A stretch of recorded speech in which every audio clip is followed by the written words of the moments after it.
السلام عليكم، مرحبا بكم في قناة اللوز دي زاد.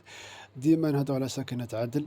موضوعنا اليوم على الإقامة. اللي مش مشترك في القناة يشترك في القناة ويدير لنا جام الفيديو ويقولنا كل واحد وش ولاية يسجل بها. اليوم نهضروا على إقامة. إذا كان أنت ما سجلتش بالولاية تاعك اللي راك تقيم فيها، راك تعد مقصر. نفترض انك انت مثلا ساكن في ولاية باتنا ولا ام بواقي ولا ذاك، مثلا الاقامة تاعك الحقيقية في باتنا.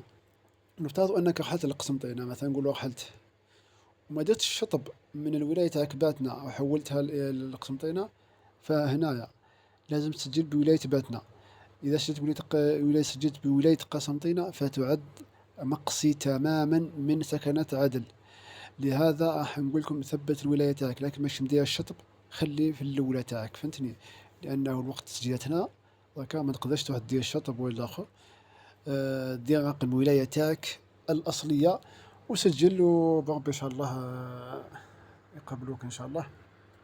المهم أنت ديما ركز الإقامة تاعك الحقيقية، وما تنسوش تجام الفيديو وبارطاجونا الفيديو. وبارك الله فيكم. اللي مسجل يكتبنا باللي هو مسجل وبارطاجوا الفيديو. السلام عليكم.